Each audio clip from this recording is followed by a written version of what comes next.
Na Band FM, quem ama não esquece.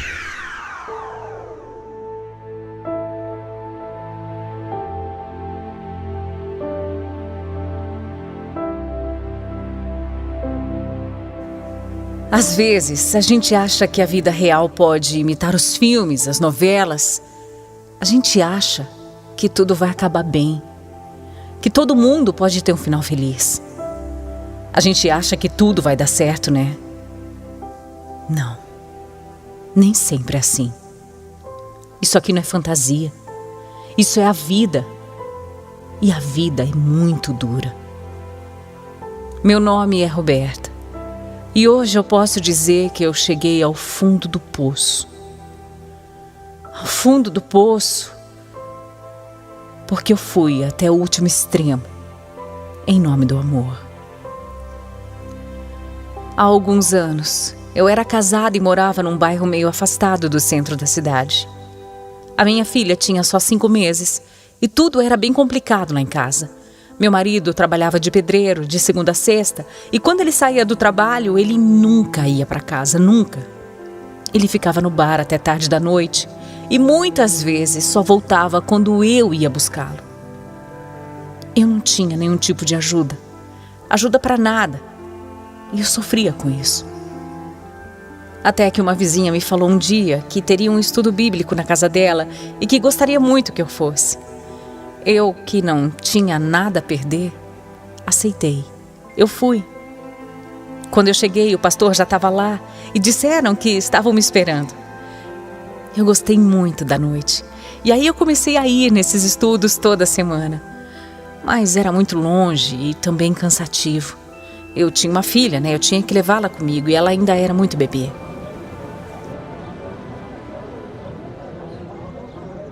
Roberta, eu tô vendo todo o seu esforço e sei que não é fácil vir toda semana aqui, né? Realmente não é, pastor.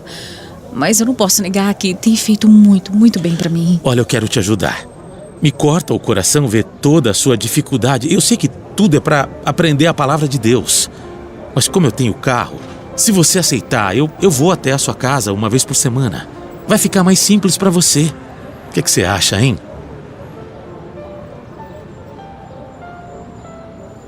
Eu aceitei, claro que eu aceitei. Mas depois de alguns encontros, eu comecei a olhar para ele diferente.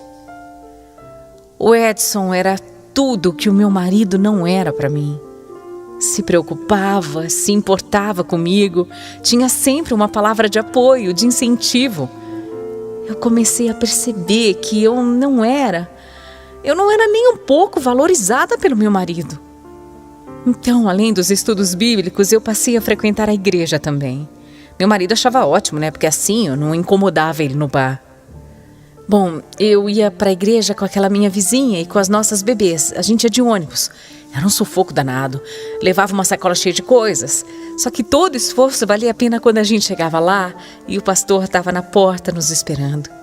Ele me cumprimentava com um sorriso no rosto e me tratava tão bem que eu achava até que parecia um sonho aquilo. Ninguém nunca tinha me tratado daquela forma, nunca. Nunca ninguém tinha me tratado com tanta gentileza, com tanta bondade. Aquele homem realmente era de Deus.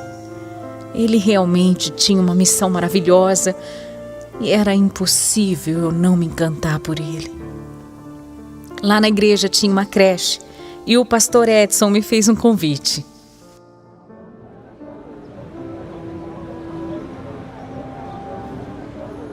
Sabe o que é, Roberta? Eu vejo que você está cada vez mais envolvida com a igreja e eu acabei tendo uma ideia. Eu acho que seria muito legal se você ajudasse as mulheres que trabalham na creche. Sério, pastor? Sim. Nossa, isso me faria muito bem e eu gostaria muito, muito de ajudar mesmo. Ótimo. Olha aqui, esse espaço é de todos nós. Toda ajuda é bem-vinda. E olha, quando eu for pregar em outras igrejas, você pode me acompanhar. Você vai gostar muito. Claro que sim, claro. Nossa, muito obrigada pelo convite. Ah, imagina, isso não é nada.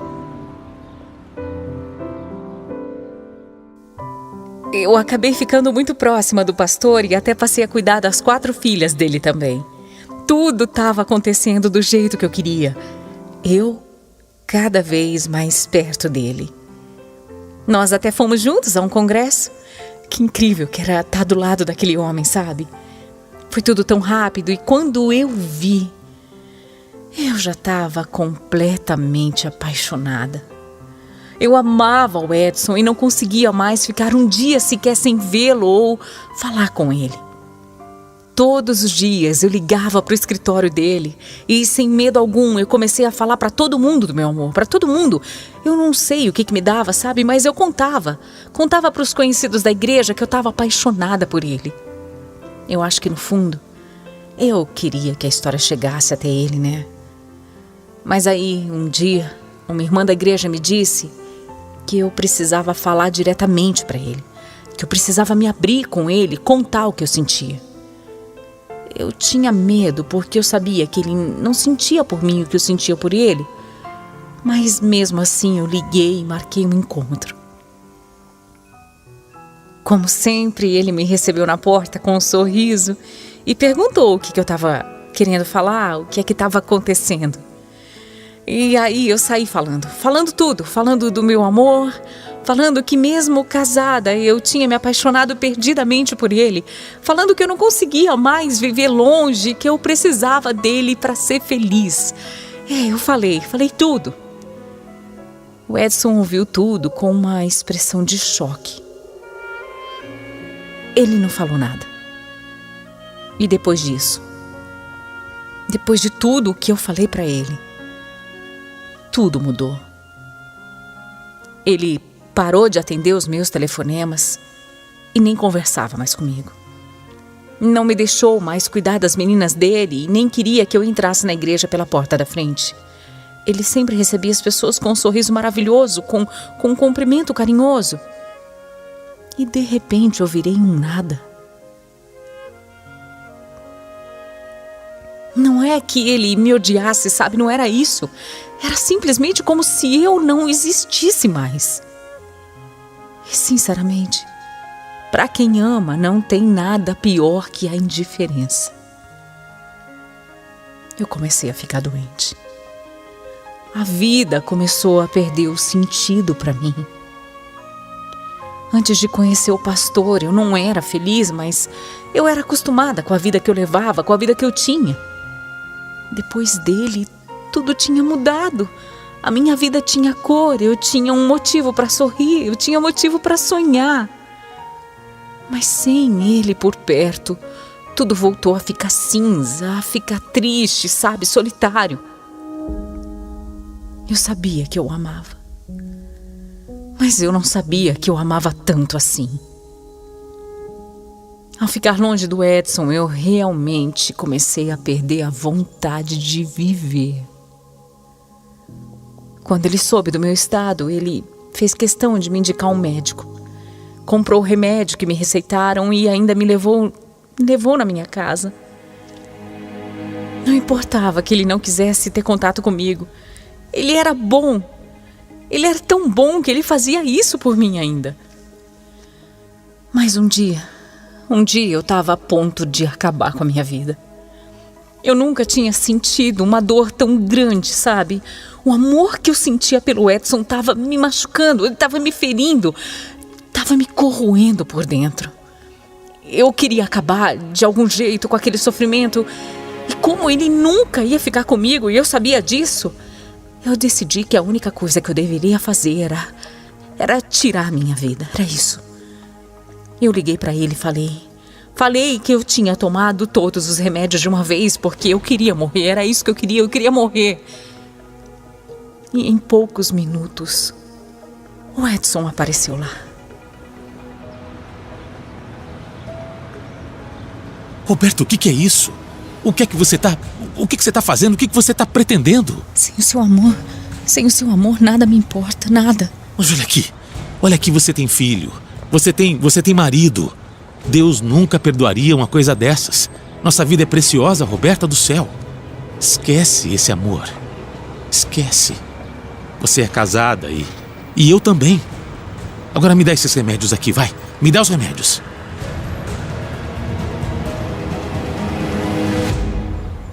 Ele não me deixava falar.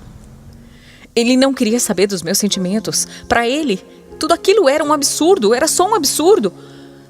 O Edson pegou tudo que tinha em casa de remédio e foi embora. Depois, ele reuniu o conselho da igreja e me enviou uma carta, me convocando para comparecer um dia lá. Eu fui, eu não sabia o que era, mas eu fui. Porque sofrimento maior não tinha como eu passar, não tinha, era impossível. Naquela reunião me perguntaram o que eu sentia pelo pastor e eu respondi que eu o amava demais. Então perguntaram se ele fez alguma coisa para que isso acontecesse e eu falei que não. Eu falei que não, que tudo tinha acontecido só por mim, que ele nunca tinha me dado nenhum tipo de esperança. Um dos membros da igreja começou a falar que deveriam me internar no hospital psiquiátrico. Só que os outros disseram que eu tinha esposo, que eu tinha pai, que eu tinha mãe, que eu tinha família, que ninguém podia fazer nada por mim, além de me indicarem para um psiquiatra. Eu fui. Eu fui. Eu faria qualquer coisa nesse mundo que me mandassem porque eu já não aguentava mais. Eu tinha chegado ao fundo do poço por amor, por amar demais alguém que não sentia o mesmo por mim. Eu nunca imaginei que isso pudesse acontecer. Alguém querer morrer só porque não é amada. Não, eu nunca imaginei isso. Então eu comecei a me consultar com um psiquiatra que me encheu de remédio. Eram tantos calmantes que eu até perdi a conta. Nem sabia mais do que eu estava tomando, sabe? Só que, mesmo assim, eu ainda tentei o suicídio várias vezes e aí eu fui internada. Cada vez que eu tentava tirar a minha vida, a minha família me internava. Foram 19. 19 internações por tentar fazer besteira. 19 internações por tentar acabar com aquele sofrimento que insistia em não ir embora. Por tentar tirar do meu peito um amor que não era correspondido. Tomar remédios, ir para o hospital fazer lavagem e acabar numa internação psiquiátrica. Virou a minha rotina. Às vezes passava um mês lá isolada, sabe? Mas eu saía e nada mudava, nada mudava. Eu estava acabando com a minha vida. Só que era aos poucos. Eu já nem tinha mais contato com ninguém e foi por isso que eu só soube depois de algum tempo que o Edson tinha falecido. Ninguém me contou quando aconteceu. Só foram me contar depois. Eu senti o meu coração batendo tão forte, mas tão forte, que eu podia ouvir, sabe? Foi uma sensação muito louca. Ao mesmo tempo que cada centímetro do meu corpo doía, eu também tive uma sensação, sabe? Uma sensação de libertação. Era o fim de um ciclo, era o fim de tudo. Dali em diante eu resolvi que eu precisava seguir a minha vida. Não era uma vida normal. Tinha remédio controlado, tinha psicólogo, tinha psiquiatra. Meu esposo, claro, sabia de tudo e nunca se preocupou comigo. Aliás, ele nunca nem quis me ajudar, nunca quis saber. Eu sempre tinha sido um nada para ele e eu continuava da mesma forma. Talvez no fundo ele quisesse mesmo que eu morresse, né? Ficamos casados daquela forma horrível por anos e anos, mas depois de um tempo eu tive coragem para pedir o divórcio. Eu estava realmente decidida a mudar o rumo da minha vida. Eu estava decidida a viver. Há 20 anos eu moro com o meu pai. Minha mãe também morava com a gente, mas ela faleceu faz 1 ano. Então hoje somos só nós. Só a gente. Eu, depois de tanto tempo, ainda tomo os remédios, mas são em menor quantidade hoje. Se eu parar, a depressão chega, né? Meu pai me sustenta, mas nunca me cobrou nada por isso e nunca me jogou nada na cara. Ele sempre me deu muito amor e isso fez toda a diferença para que eu conseguisse me reerguer. Meu ex-marido se casou de novo e eu não. Mas tá tudo bem, eu vivo bem. Eu posso dizer que eu sou uma nova Roberta. Eu me dou valor. E apesar de não ser perfeita, eu gosto da minha vida. Eu tenho meus 3 filhos que já são casados, 3 netos lindos que eu amo demais. Olhando para trás, eu vejo que Deus sempre esteve do meu lado, porque era para eu ter deixado esse mundo há muito tempo. Eu fui até as últimas consequências em nome do meu amor. Eu quis tirar o que tinha de mais precioso, que era a minha vida, por causa de outra pessoa. Ninguém no mundo pode estar acima de nós mesmos, ninguém. Nada pode ser mais valioso que a nossa vida. Eu fui obcecada por uma pessoa que nunca nem me deu esperanças de alguma coisa na vida e tudo poderia ter acabado tão mal, de uma forma tão ruim. Sabe, hoje eu tenho paz. Eu mudei de igreja onde eu me apeguei com Deus e hoje Jesus é o Senhor da minha vida. Tudo Ele faz para mim, tudo, tudo. Ele me curou, Ele me libertou de tudo que me fazia sofrer. E eu pude voltar a ser feliz.